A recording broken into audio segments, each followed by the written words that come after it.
Joining us now live, he was the former campaign manager of the Donald Trump for President campaign, the engineer of Trump's upset to the nomination. He's now an informal advisor, as you know, to the president. He's also an author of the book, Let Trump Beat Trump. Go buy it, Amazon, or your favorite B. Dalton bookstore, whatever it is. He's got a new book coming out, Trump's Enemies from Within. He's going to name names. I'm going to be the first one to buy it. I'm going to be online getting that at midnight, wherever it is. I can't wait. That's coming out. So he's an author also, and he's also a senior policy advisor with the Vice President's Political Action Committee, which is? The Great America Committee. The Great America Committee, and that is the hard money pack. I always love for Corey to say that, the Great America Committee. Hey, Corey, great to have you. Good morning, John. Welcome back to the swamp. I know. We're in the swamp, and we're in the Lewandowski Embassy, as we call it, where you've given me one of the best studios here in America, just in a fabulous location. Thank you, Corey, for that. I really appreciate it. This is the studio in Washington, D.C. Don't you agree? Well, John, this is the place where you put Steve Negron in New Hampshire over the top, right? You delivered a victory for Steve in the 2nd Congressional District of New Hampshire, and now for the first time since, probably 6 or 8 years, we've got an opportunity to actually win that seat because of getting the right candidate through the primary, a man who served his country with distinction in the military and has now built a business. And, I'm very excited about that. So thank you for your work on that, John. I think he's got a heck of a shot to win that. We're going to be covering it. He's a fabulous candidate. We were honored to have the opportunity to be involved in it. And thank you again for that. Let's get to the Kavanaugh hearings now. The open hearing on Monday with both Dr. Ford and then Brett Kavanaugh after that.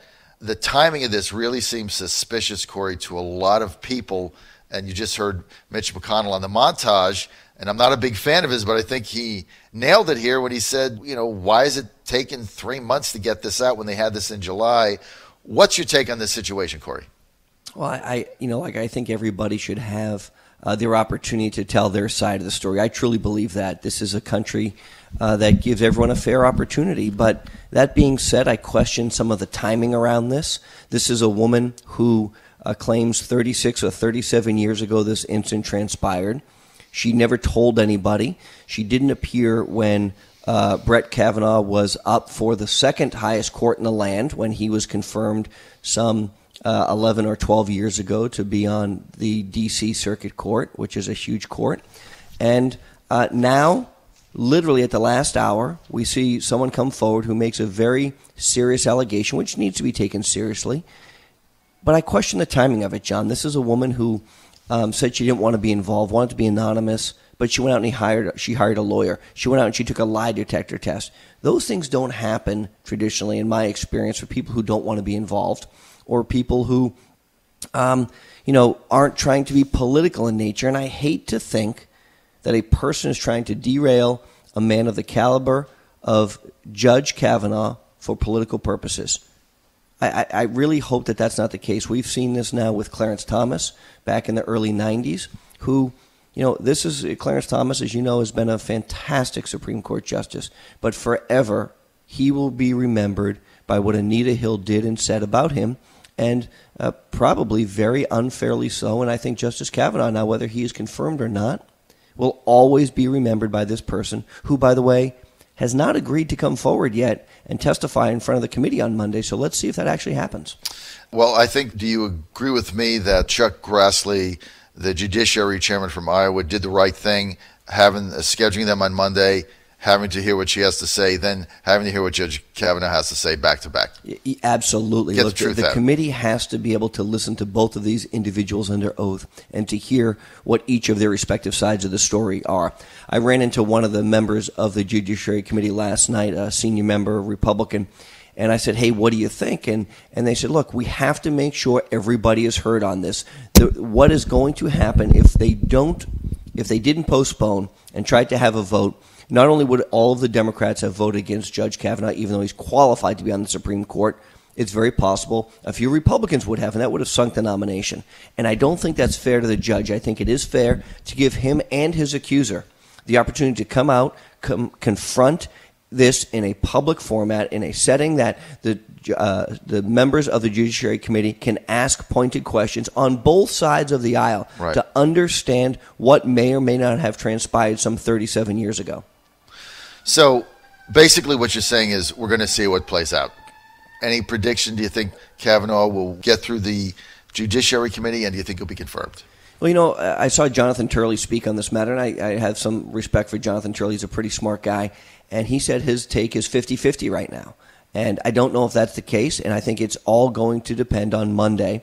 We also saw that Judge Kavanaugh has hired an attorney here in Washington, D.C. to help represent him from these allegations. And look, he has to protect himself in the manner that he understands. But Monday is a very, very big day, and it's going to come down to what those witnesses say, both the accuser and the accused say, and the pointed questions that those senators on both sides of the aisle are going to ask, and how they can delve further into an incident which took place 37 years ago. Look, John, I didn't go to high school 37 years ago, but it was a long time ago. If being drunk at a party is a preclusion from government service, I think we had a lot of people who are going to have a lot of trouble back then. It was a different time, and I'm not making excuses. I'm not justifying what may or may not occurred, but I can tell you what I did in high school, and probably what many people did in high school, is not the person who they are today. And I'm not by any circumstances trying to justify what did or didn't transpire, but I can tell you I'm a very different person today than I was some 30 years ago. Well, I think we all are. For me, it would be 17 years old. For me, it was 43 years ago. I can't remember what I had for breakfast yesterday, let alone what I did when I was a junior in high school. Let me ask you something. Let's get to the Paul Manafort situation. Manafort, over the weekend, reaching a plea agreement with his accusers, and a lot of people saying, okay, this is now finally the beginning of the end for Trump because he's going to testify. He has something. What does he have here? Look, Paul Manafort has nothing. I know Paul very well. He was at the campaign from March to maybe August, and in that capacity, he didn't travel with us. He didn't do anything. He didn't have any type of real interaction with candidate Trump. But even if he did, what Paul has been originally accused of and now convicted of are crimes which he committed a dozen years prior to him coming to the Trump organization. That's bank fraud, wire fraud, foreign bank accounts, failing to register as a foreign agent. And look, I think Paul is going to do probably 8 or 9 or 10 years in jail. We'll see what the sentencing hearing says. But what's very interesting to me, John, is it wasn't just Paul Manafort who didn't register as a foreign agent.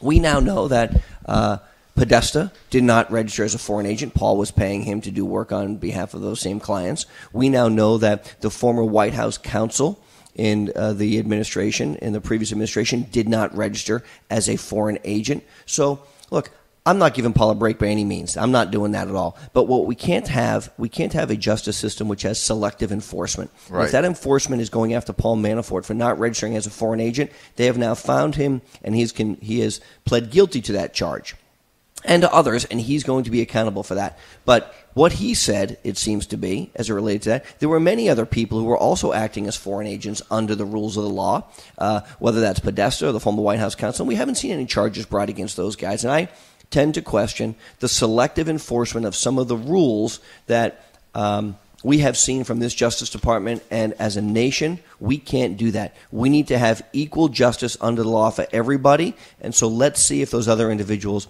are also prosecuted.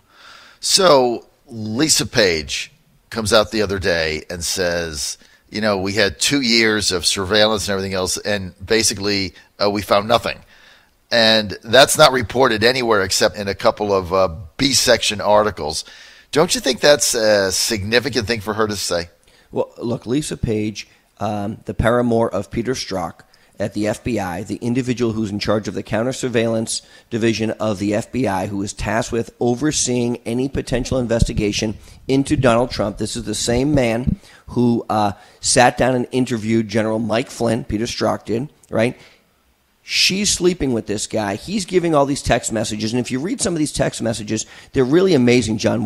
The reason they were communicated on text message on their government phones was because their respective spouses didn't know that they were having an affair. And so what the president did yesterday, which is monumental, he ordered the declassification of the FISA renewal application. So there were 4 FISA warrants, 1 original and 3 renewals. He ordered the release of the information on pages 10 through 12, 17 through 34, as well as all of Bruce Orr's 302s. And what that is, just so your listeners know, Bruce Orr was the number 4 person at the Department of Justice. His wife, Nellie Orr, worked for Fusion GPS, and they're the ones who created the false dossier.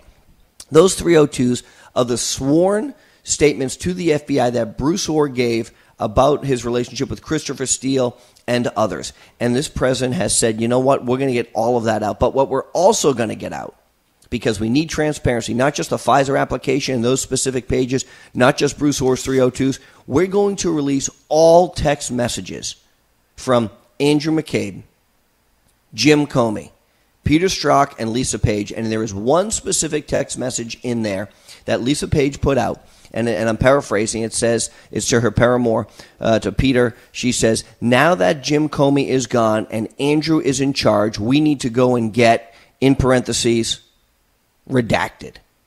We need to go and get him, is what they're saying. That redacted name is only one possible name. Trump.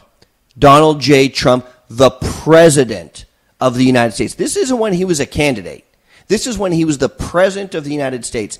Lisa Page, to the head of the Counterintelligence Division at the FBI, on a government-issued phone, says now that Jim Comey has been fired and Andy, she says Andy, meaning Andrew McCabe, the deputy director, is in charge, we need to go and get him. This is the highest levels of the government with basically what I would consider a potential coup attempt to go and make something up.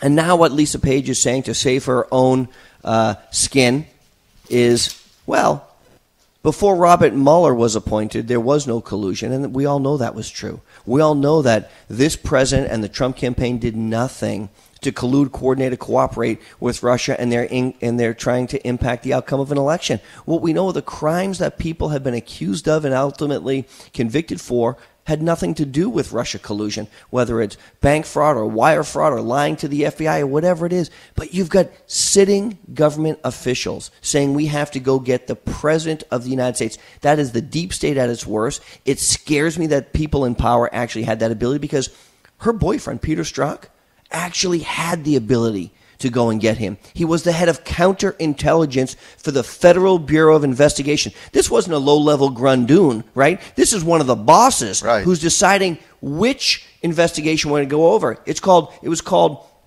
Hurricane is what it was called. That was the name of their, they wanted to go after Trump. They wanted to go after the President of the United States. Peter Strzok is basically the one who decided that the Clinton emails didn't amount to any type of crime. He's the one who changed the wording, we believe, before Jim Comey made the announcement to get her off the hook legally, because he was such a big fan of the Clintons. And it's amazing, John, when you think about it. A very small group of individuals, Jim Comey, Andy McCabe, Peter Strzok, Lisa Page, those 4 individuals at the FBI, Bruce Orr at the Department of Justice, and then the CIA Director Brennan and the DNI Clapper. Those 8 individuals, by and large, almost had the ability to overturn the votes of 62 million Americans who voted for Donald Trump by trying to have a coup attempt and making this false notion that Donald Trump tried to collude with Russia, which never existed. And I know this sounds like deep state craziness.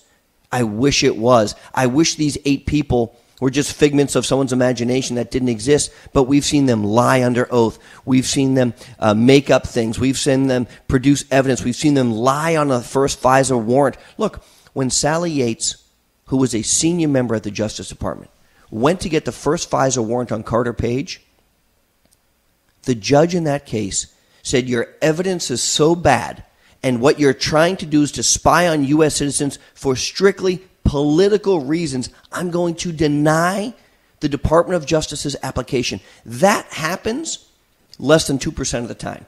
That's how overt it was that they want to spy on American citizens on U.S. soil for political reasons. And what the judge said was, I'm going to leave the door open.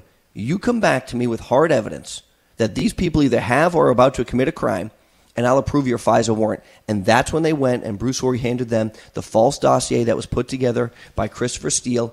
And the judge, I believe, was misled on both the second application and the subsequent applications that Rod Rosenstein signed, that Sally Yates signed.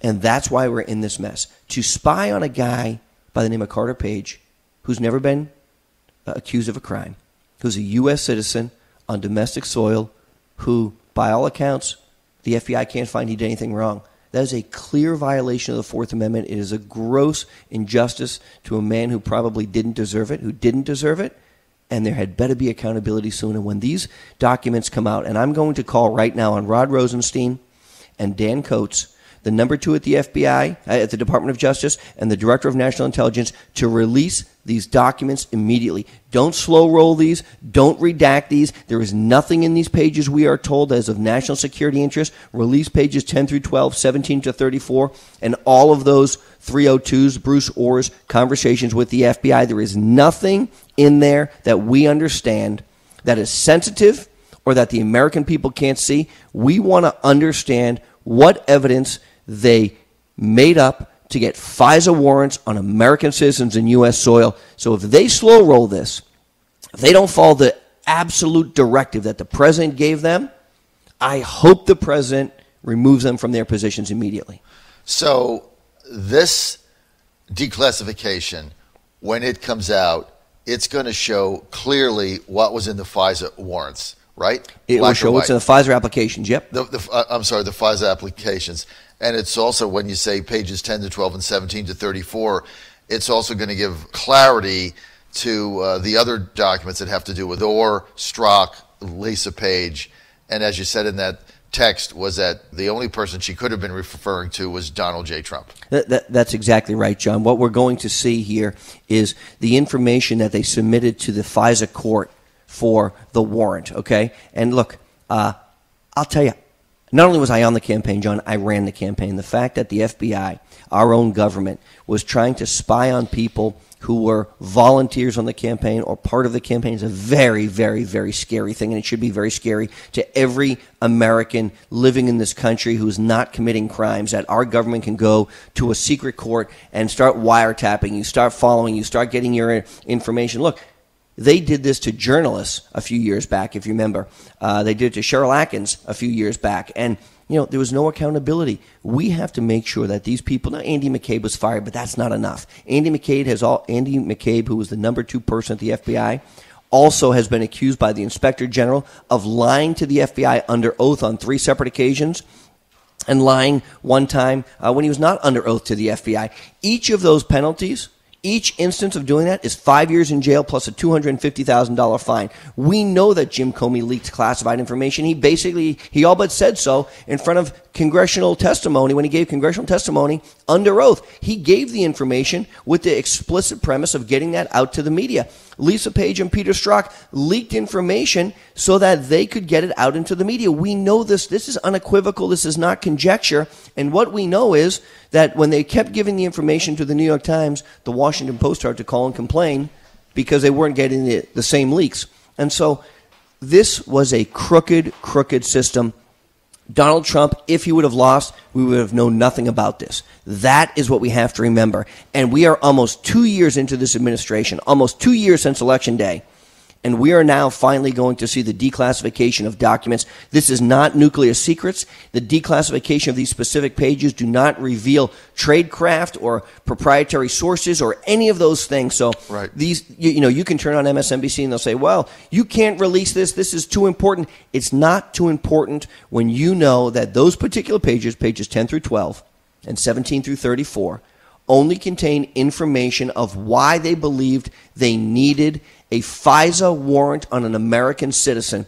And by and large, the reason that they asked for that was because the false Steele dossier that was paid for by the Clinton campaign, the Democrats, to Fusion GPS, that was handed to Nellie Orr, who's an expert in Russia, who worked there, who handed it to her husband, Bruce Orr.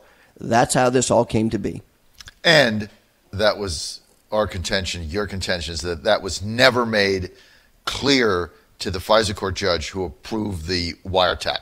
I would be amazed if those documents, once we see them, pages 10 through 12 and 17 through 34, say, by the way, the dossier that we have established was paid for by the Clinton campaign and the Democratic National Committee, handed to a Fusion GPS woman who happens to be married to the number 4 person at the Justice Department. This is our backup information. The other thing that we know that they cited in that FISA application was a Yahoo News story by Michael Isikoff, which they basically leaked to Michael and said, hey, write a story on this. They did. Then they took that story and they stuffed it into the back of the application to make it thicker and say, look, Your Honor, hey, we have to go and put up surveillance on these individuals. And coupled with the fact that Carter Page was never a paid employee of the Trump campaign. I think he was in Trump Tower 2 times for a couple meetings. It was a name on a piece of paper, and that was it. Okay, Corey Lewandowski, thanks for being with us. Corey is senior advisor for Vice President Pence's PAC, the Great America Committee. He's a senior advisor and spokesperson there, and also he's a former campaign manager of the Trump campaign. And by his book, Let Trump Be Trump. Hey, Corey, thanks for being with us. Thank you, John.